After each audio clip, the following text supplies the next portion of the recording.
Hello and welcome to creating a core maze.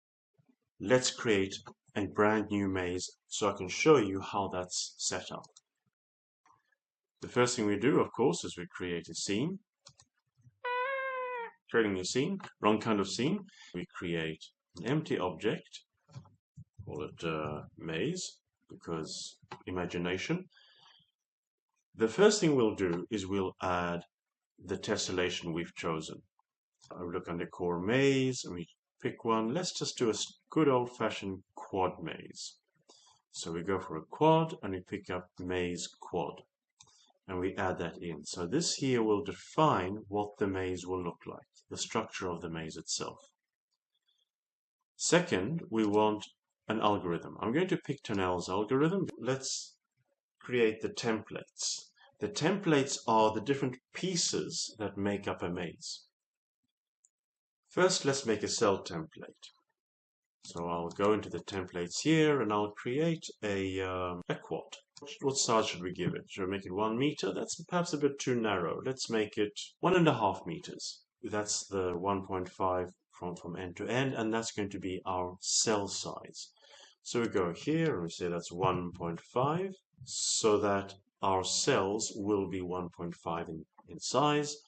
And then we assign that. Let's actually give it a proper name called cell.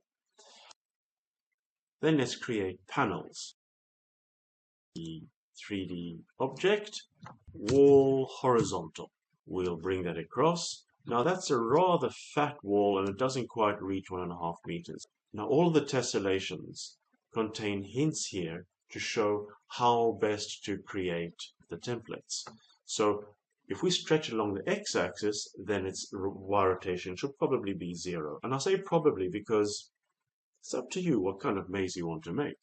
So let's stretch that 1.5 along the x-axis, so it stretches across. That's a bit thick, isn't it? So let's make that much narrower, say 0.2. There we go, there's a nice wall. It's a bit low down, 0.5 up. There we go, there it is. We can take this and we can clone that. We want it to be wall vertical. And we simply rotate this one by 90 degrees. There's a vertical wall. We assign that to wall vertical. I don't care about having any visual corners, but we do need an empty game object. So now that we have those, we can actually generate the maze. There is one more thing I just want to do before that. These are quite hard to distinguish, so let's just give them some color. And that's really all we need to generate the maze. So we can now run this, and here is a maze. We can restart the level, and it generates differently yet again. Each of these are perfect mazes. We still haven't switched off the templates, so let's do that. That's better. That looks much neater. Now, you can see that we have all these pieces created in the root node, and it's a clutter, and that's exactly why we need to have the parents. So let's do that now. We can create one single parent and put them in all in there. Let's call it pieces. Then we can put these pieces all the way through here, and at least they won't be cluttering the root node.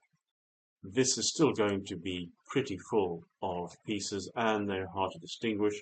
So I like to keep them separate so that we have one parent per template type, if you like. But we won't worry about that right now. Next, let's look at maze generator options. First of all, we've got the maze. The generator needs to know what maze it's working on. Now, if it's in the same game object as the tessellation, it will automatically find the tessellation. Prepare means that we enclose and we call on customize so that you can set up rooms and doors and wraparounds. You can do an enormous amount of customization. And then we have on complete. Once the maze is generated, you can use that to place figures, treasure chests, things like that.